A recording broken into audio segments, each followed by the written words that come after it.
When it comes to low-light photography, generally speaking, the bigger the sensor, the better. While full-frame cameras are typically best, some crop sensor cameras are still very capable in low light and offer other advantages like portability and focal reach, so it's all about weighing your needs. Thankfully, modern digital cameras have been getting better and better over the years at being able to shoot at higher ISO sensitivities, with less and less noise, making it easier than ever to capture clear, sharp photos in low light. Of course, if you're going to be shooting at night with a tripod, you can shoot at lower ISOs with longer exposure times. On the flip side, if you're shooting handheld, built-in image stabilization might be necessary, allowing you to get clear shots at slower shutter speeds. Above all, you should consider your own ergonomic preferences, budget, and the kind of lenses you'll use. A lens with a wider maximum aperture will let in more light and let you shoot in darker conditions, using lower ISO settings for a sharper image. We've bought and tested over 75 cameras,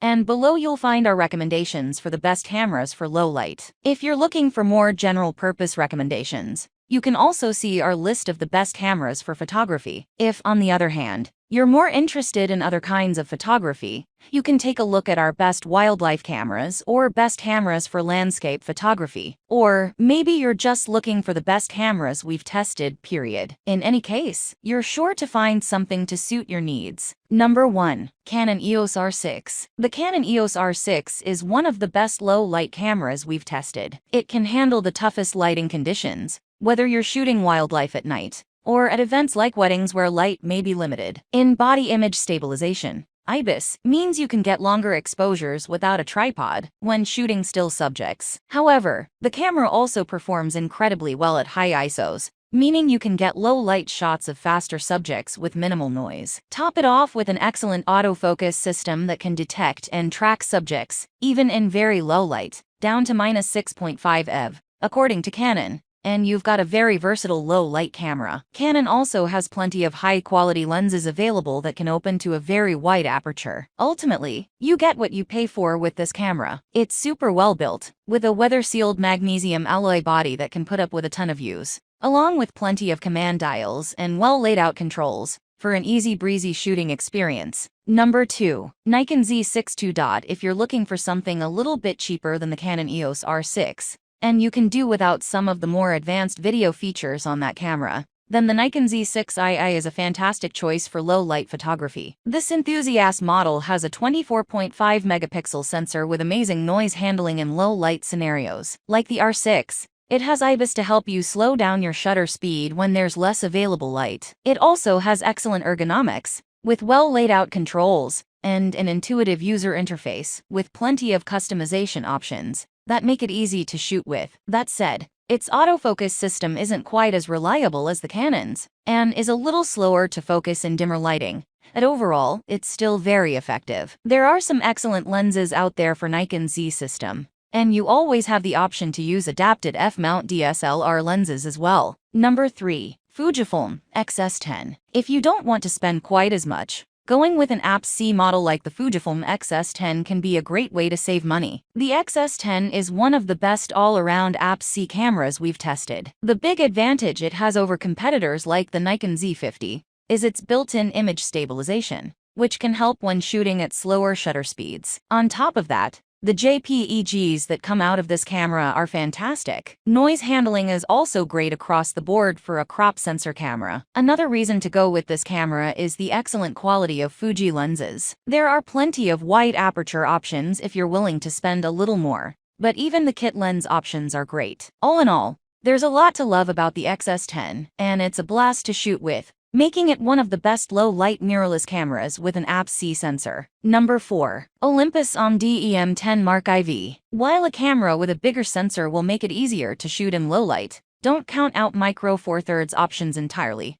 especially if you're looking for something more affordable. The Olympus DEM10 Mark IV is the best budget camera we've tested for low light, thanks to an excellent IBIS system and a very reasonable price tag. While it has limits, especially with autofocus, this is still a great option for beginners. It's also incredibly portable, meaning it's great for travel photos or vlogging. There are plenty of lens options available for the MFT system, and they tend to be more affordable than larger sensor options. So even though you won't get the best noise handling with this camera compared to pricier options, this is still a great budget and beginner camera for low light. Number 5. Nikon D780. If you don't need IBIS and don't mind a heavier DSLR, the Nikon D780 is a fantastic low-light camera that's slightly more affordable than the Canon EOS R6. It's an enthusiast camera that marries the best features that DSLRs offer, with on-sensor phase detection AF, borrowed from the mirrorless Nikon Z6,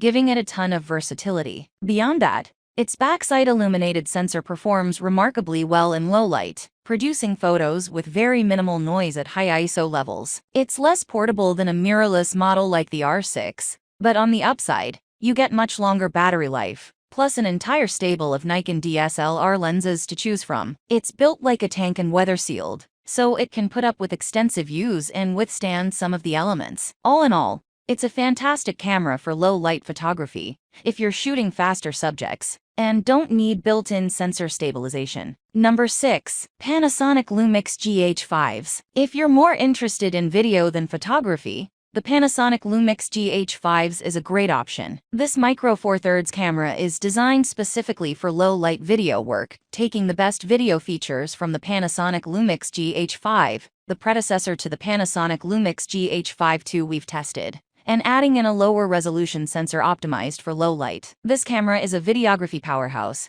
giving you tons of recording formats codecs to choose from along with different resolution options, like DCI, Cinema 4K and Anamorphic 4K, to get a more cinematic look, not to mention unlimited recording times. That said, you'll get better low-light performance with a full-frame option like the Sony ±7s, though the current iteration, the Sony ±7s III, will cost you a small fortune compared to the Panasonic. The Panasonic will be enough for most people to shoot videos or films in dim lighting conditions. You also get a more portable system overall, with smaller and generally cheaper Micro Four Thirds lenses. Unfortunately, the Panasonic doesn't have built-in image stabilization, so you'll need to use an external stabilizer to get the smoothest footage.